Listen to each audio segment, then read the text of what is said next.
Dear viewers, আমার আজকের video টিউটোরিয়ালে আপনাদের সবাইকে স্বাগতম। আমাদের আজকের topic how to speak in English. Speaking English is very important. It is important for our job, personality, smartness and for so many other things.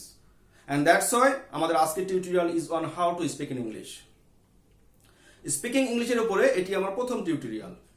আমি আজকের টিউটোরিয়ালের ধারাবাহিকতায় এর পরবর্তীতে আরও কয়েকটি টিউটোরিয়াল করব। সো যারা এখনো আমার চ্যানেলটি সাবস্ক্রাইব করেননি তারা এখনই সাবস্ক্রাইব করে নিন, এবং যারা অলরেডি সাবস্ক্রাইব করেছেন তাদেরকে big thanks. English is not our mother tongue, it is our second language. আর সেজন্যই আমাদের দেশে 100% ইংলিশে কথা বলার খুব বেশি প্রয়োজন হয় না। ইনফ্যাক্ট আমাদের দেশের ইউনিভার্সিটিগুলোর ইংলিশ ডিপার্টমেন্টেও 100% ইংলিশে কথা বলা হয় না। আমি যখন ইউনিভার্সিটি পড়তাম তখন আমি আমার ইংলিশ ডিপার্টমেন্টে দেখেছি যে সেখানেও 100% ইংলিশে কথা বলার খুব বেশি প্রয়োজন হয়নি। কিন্তু তার মানে এই নয় যে আমি আপনাদেরকে ইংলিশে কথা বলতে নিষেধ করছি। আমি আপনাদের বোঝাতে চাচ্ছি যে যেহেতু আপনারা নতুন, অর্থাৎ এই টিউটোরিয়ালটা কিন্তু যারা ইংলিশ স্পিকিং এর ক্ষেত্রে একদম নভিস তাদের জন্য। তা শুরুতে আপনারা 100% ইংলিশে কথা বলার চেষ্টা করবেন না। প্রথমে আপনারা ইংলিশ ওয়ার্ড, ফ্রেজ এবং সেন্টেন্স যত বেশি সম্ভব আপনাদের কথার মধ্যে ব্যবহার করবেন। এভাবে ধীরে ধীরে আপনার কথা বলার মধ্যে ইংলিশ সেন্টেন্সগুলা সেন্টেন্সের ব্যবহার আপনার কথার মধ্যে বাড়িয়ে দিন, অর্থাৎ বেশি বেশি ব্যবহার করবেন। এর পরবর্তীতে যখন আপনি কনফিডেন্ট ফিল করবেন তখন আপনি 100% ইংলিশে কথা বলার চেষ্টা করবেন।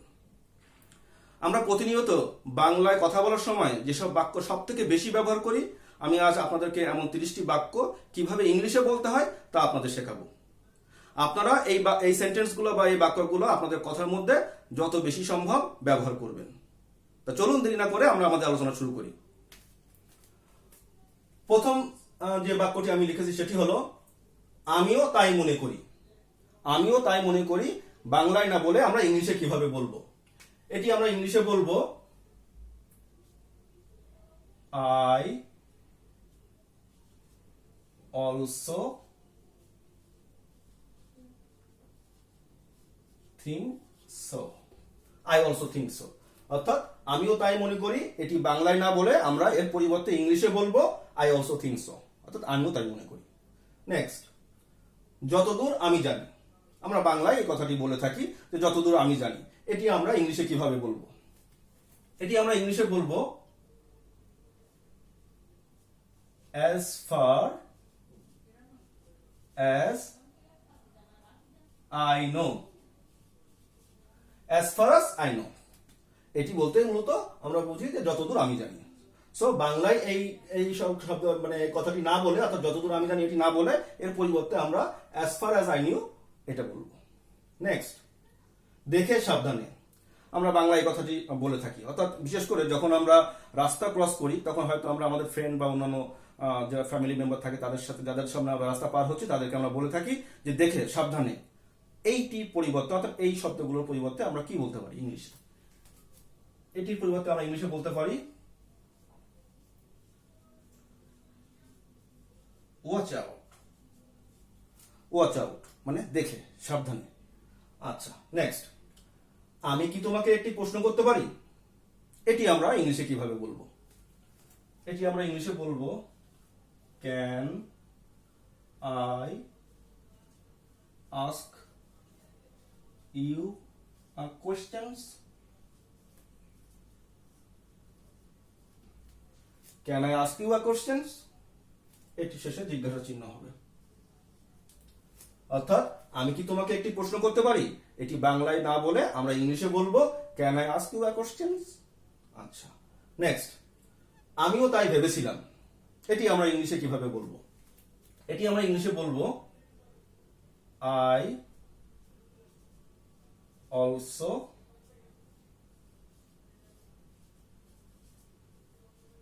Thought so. I also thought so, আমিও তাই ভেবেছিলাম। প্রথম যে বাক্যটি আমরা বলেছিলাম যে আমিও তাই মনে করি, এটার ইংলিশ ছিল আই অলসো থিঙ্ক সো। আর এটি হলো আমিও তাই ভেবেছিলাম, আই অলসো থট সো। মূলত এখানে থিঙ্ক ভার্বটা ছিল ওখানে প্রেজেন্ট টেন্সে, এখানে আছে পাস্ট টেন্সে। অর্থাৎ যদি আমরা অতীতের কোনো ঘটনা বলতে আমরা এই কথাটি বলে থাকি যে আমিও তাই ভেবেছিলাম, সেটির পরিবর্তে আমরা বলবো I also thought so. Next, সময়ের সাথে ভাবনাটাও বদলাও। অর্থাৎ হয়তো আমি আমার কোনো কলিগ বা আমাদের ছোট ভাই বোন বা বন্ধু বান্ধব কাউকে আমি পরামর্শ দিচ্ছি যে সময়ের সাথে তোমার ভাবনাটাও বদলাও। এটি আমরা ইংলিশে কিভাবে বলবো? Change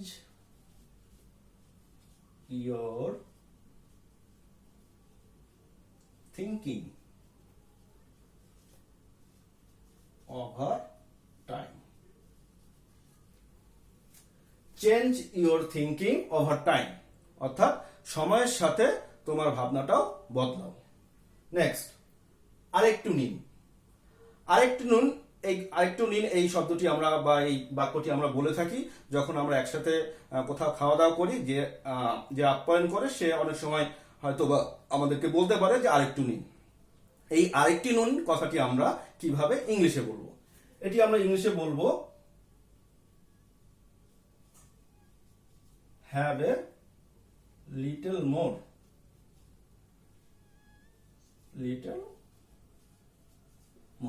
have a little more, অর্থাৎ আরেকটু নিন। বাংলায় আরেকটু নিন এটি না বলে আমরা বলবো হ্যাভ এ লিটল মোর, অর্থাৎ এটির অর্থই কিন্তু আরেকটু নিন। আচ্ছা, এরপরের যে বাক্যটি আছে সেটি হলো আমার কিছু বলার নেই। অনেক ক্ষেত্রে বাংলায় আমরা এই কথাটি বলে থাকি, কিন্তু এটি আমরা ইংলিশে কিভাবে বলবো? আসেন দেখি। I have nothing to say. I have nothing to say. আমার কিছু বলার নাই। অর্থাৎ বাংলায় এটির পরিবর্তে অর্থাৎ আমার কিছু বলার নাই এটি না বলে আমরা ইংলিশে বলবো I have nothing to say. আমার কিছু বলার নাই। নেক্সট, তুমি না করলে অন্য কেউ করবে। তুমি না করলে অন্য কেউ করবে, এই বাংলা বাক্যটি আমরা ইংলিশে কিভাবে বলবো? এটি আমরা ইংলিশে বলবো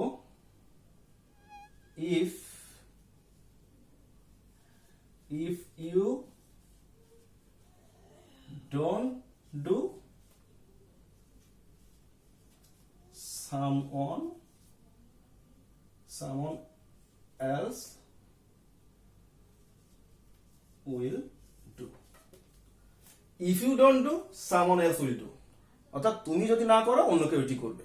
নেক্সট, আর কেউ, অর্থাৎ হয়তোবা আমরা একটা কনভারসেশনে বা একটা মিটিং এ আছি, সেখানে হয়তো সবাই তার মন্তব্য ব্যক্ত করতেছেন, সেখানে হয়তোবা স্পিকার পরবর্তীতে জিজ্ঞেস করতেছে যে আর কেউ কোনো কিছু বলবে, সেক্ষেত্রে এটি আমরা ইংলিশে কিভাবে বলবো? অর্থাৎ আর কেউ, এই কথাটি আমরা ইংলিশে কিভাবে বলবো?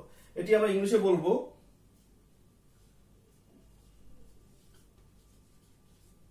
anyone else.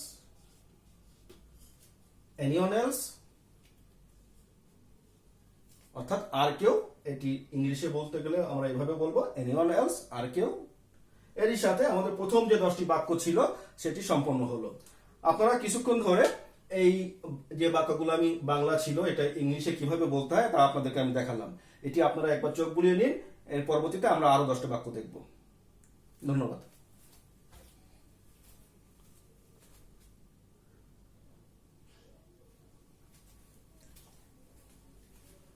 ডিয়ার ভিউয়ার্স, আমি আশা করছি যে প্রথম যে 10টি বাক্য ছিল তা আপনারা বুঝতে পেরেছেন যে সেগুলো কিভাবে ইংলিশে বলতে হয়। এখন আমি আপনাদেরকে আরো 10টি বাক্য দেখাবো, এগুলো কিভাবে ইংলিশে বলতে হয় তা আপনাদের শেখাবো। কিন্তু তার আগে আমি আবার আপনাদের বলে নিতে চাই যে যারা এখনো আমার চ্যানেলটি সাবস্ক্রাইব করেননি এখনই সাবস্ক্রাইব করে নিন, এবং যারা সাবস্ক্রাইব করেছেন তাদেরকে বিগ থ্যাঙ্কস। এবং ভিডিওটি অবশ্যই শেষ পর্যন্ত দেখবেন, কারণ এরপরে আমি আরো 10টি বাক্যের কিভাবে ইংলিশে বলতে হয় তা শেখাবো। তা চলুন আমরা শুরু করি। 11 নম্বর যে বাক্যটি আছে সেটি হলো চিন্তার কিছু নাই। চিন্তার কিছু নাই, এই বাক্যটি আমরা ইংলিশে কিভাবে বলবো? এটি আমরা ইংলিশে বলবো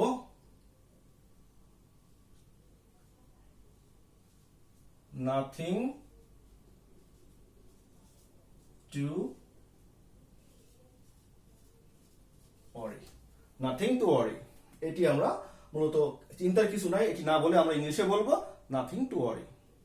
নেক্সট, নিজেকে প্রশ্ন করো। এটি আমরা ইংলিশে কিভাবে বলবো? ask yourself.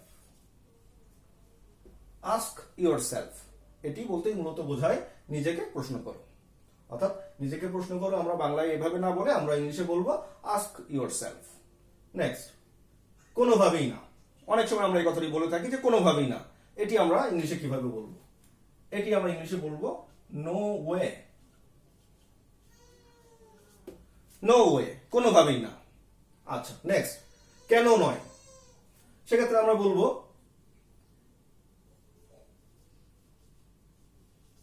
Why not, why not, কেন নয়। অর্থাৎ কেন নয় আমরা বাংলায় না বলে ইংলিশে বলবো হোয়াই নট। এটি মূলত প্রশ্ন করার ক্ষেত্রে আমরা ব্যবহার করে থাকি। নেক্সট, আমি কেন, আমি কেন অনেক সময় আমরা বলে থাকি বাংলায়, এটি আমরা ইংলিশে কিভাবে বলবো? এটি আমরা ইংলিশে বলবো হয় মি, আমি কেন। অর্থাৎ আমি কেন এটি বাংলা এভাবে না বলে আমরা ইংলিশে বলবো হয় মি, এবং নিশ্চয়ই এটি প্রশ্ন করার ক্ষেত্রে ব্যবহার হয়। আচ্ছা, নেক্সট, আমি অনেক ভালো বোধ করছি। অর্থাৎ বাংলা আমরা এই বাক্যটি বলে থাকি, বিশেষ করে ধরে নিন যে আপনি যদি অসুস্থ হয়ে থাকেন, হসপিটালাইজ হয়ে থাকেন, অনেক সময় আপনাদের রিলেটিভ বা বন্ধু বান্ধব আপনাদেরকে দেখতে আসে, তখন হয়তো তারা আপনাকে জিজ্ঞেস করে আপনি এখন কেমন বোধ করছেন। আপনি হয়তো বাংলায় বলে থাকেন যে আমি এখন অনেক ভালো বোধ করছি, বা আমি অনেক ভালো বোধ করছি। সেটি আপনি ইংলিশে কিভাবে বলবেন? আসেন দেখি। I am feeling much better. I am feeling much better. এটি মূলত বাংলা যে বাক্যটি ছিল সেটি ইংলিশ। অর্থাৎ আমি অনেক ভালো বোধ করছি, এটি ইংলিশ হবে I am feeling much better. Next, আর কিছু বলার আছে? অনেক সময় কথা প্রসঙ্গে আমরা এটা বলে থাকি যে আর কিছু বলার আছে, কাউকে প্রশ্ন করি, সেক্ষেত্রে এটি আমরা ইংলিশে কিভাবে বলবো? Is there anything else to say? Is there anything else to say? আর কিছু বলার আছে। অর্থাৎ আর কিছু বলার আছে, এটি আমরা বাংলায় এভাবে না বলে আমরা ইংলিশে বলবো is there anything to say? Sorry, is there anything else to say? আর কিছু বলার আছে। নেক্সট, একেবারেই না, মোটেও না। একেবারেই না, মোটেও না, এটি আমরা কথার মধ্যে, অর্থাৎ বাংলা যখন আমরা কথা বলি আমরা এটা বলে থাকি। এটি আমরা ইংলিশে কিভাবে বলবো? নট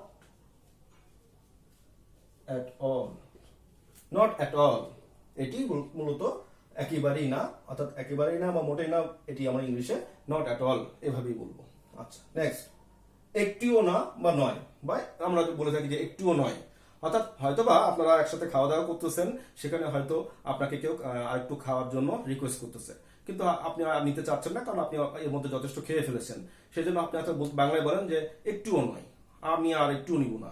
সেক্ষেত্রে একটুও নয় এটি আপনি ইংলিশে কিভাবে বলবেন? এটি ইংলিশে বলা যায় not a little, not a little, বা আরেকভাবে বলা যায় যে not a least, not a least বা নট এ লিটল। অর্থাৎ একটুও নয় বা একটুও না, সেক্ষেত্রে আমরা ইংলিশে বলবো নট এ লিটল বা নট এ লিস্ট। নেক্সট, আপনার যেমন ইচ্ছা। আমরা বাংলায় এটি এই বাক্যটি অনেকবার বলে থাকি বা প্রায় বলে থাকি, আপনার যেমন ইচ্ছা। এটি আমরা ইংলিশে কিভাবে বলবো? এটি আমরা ইংলিশে বলবো as your wish, as your wish, আপনার যেমন ইচ্ছা। অর্থাৎ আমরা এর পরের যে 10টি বাক্য ছিল সেটিও আমরা দেখে নিয়েছি যে এগুলো কিভাবে ইংলিশে বলতে হয়। আপনারা আরেকবার এই 10টি বাক্য কিভাবে ইংলিশে বলতে হয় আমি এখানে লিখে দিয়েছি, এটা আপনারা একবার চোখ বুলিয়ে নিন। এরপরে আমরা শেষের যে 10টি বাক্য আছে সেটি আমরা শিখব।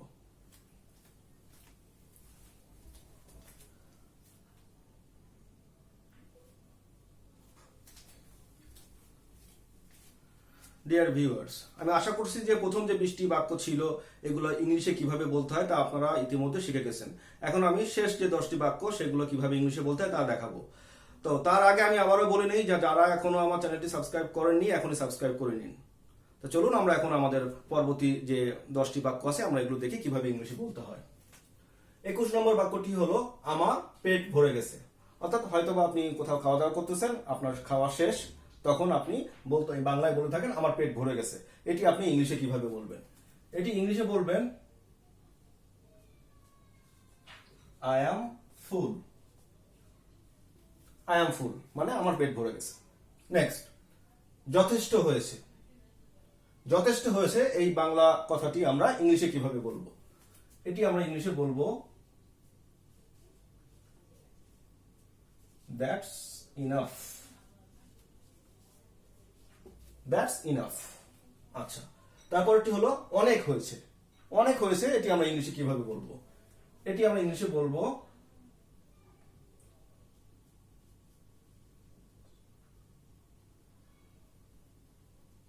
that's too much. That's too much. That's too much. অর্থাৎ অনেক হয়েছে এটি আমরা ইংলিশে বলবো that's too much. আচ্ছা, এরপরটি হলো কার কি এসে যায়। কার কি এসে যায় এটি আমরা ইংলিশে কিভাবে লিখবো বা ইংলিশে কিভাবে বলবো? এটি আমরা ইংলিশে বলবো who cares. হু কেয়ার্স, কে পরোয়া করে বা কার কি এসে যায়। অর্থাৎ বাংলায় কার কি এসে যায় এটি এভাবে না বলে আমরা ইংলিশে বলবো হু কেয়ার্স। আচ্ছা, এরপরেরটি হলো আমি এতে অভ্যস্ত। আমি এতে অভ্যস্ত এটি আমরা ইংলিশে কিভাবে বলবো? এটি আমরা ইংলিশে বলবো I am used to eat. I am used to eat অর্থাৎ আমি এটাতে অভ্যস্ত। নেক্সট, আমাকে শেষ করতে দাও। অর্থাৎ হয়তোবা আপনি কথা বলতেছেন, এর মধ্যে কেউ কোনো কথা বলতেছে, সেই ক্ষেত্রে আপনি তাকে বলেন আমাকে শেষ করতে দাও। এই আমাকে শেষ করতে দাও বা এই বাক্যটি আমরা ইংলিশে কিভাবে লিখব? এটি আমরা ইংলিশে লিখব late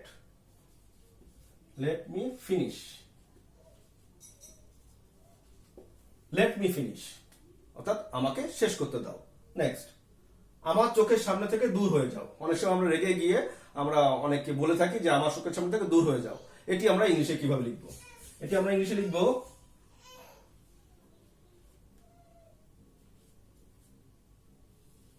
gate out from my sight. Get out from my sight অর্থাৎ আমার চোখের সামনে থেকে দূর হয়ে যাও। এটি আমরা ইংলিশে ভেবে বলবো। নেক্সট, আমি চিনি ছাড়া চা পান করি। আমি চিনি ছাড়া চা পান করি এটি আমরা ইংলিশে কিভাবে লিখবো? এটি আমরা ইংলিশে লিখবো I drink tea without sugar. I drink tea without sugar অর্থাৎ আমি চিনি ছাড়া চা পান করি। এরপরের সেন্টেন্সটি হলো আমি মজা করছি না। এটি ইংলিশে কিভাবে লিখবো?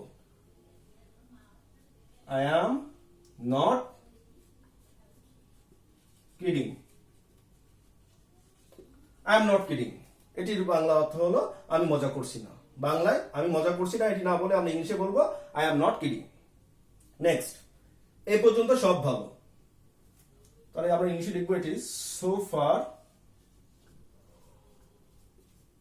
everything is okay বা all right, everything is okay. So far everything is okay বা everything is all right আমরা বলতে পারি যে everything is all right.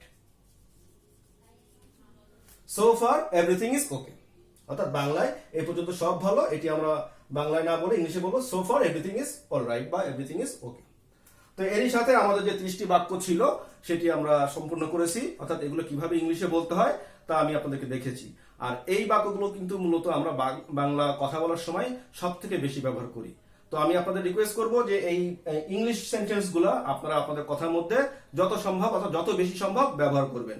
এভাবে ব্যবহার করতে থাকেন, আশা করি কিছুদিনের মধ্যেই আপনারা কনফিডেন্ট ফিল করবেন যে কিভাবে ইংলিশে কথা বলতে হয়।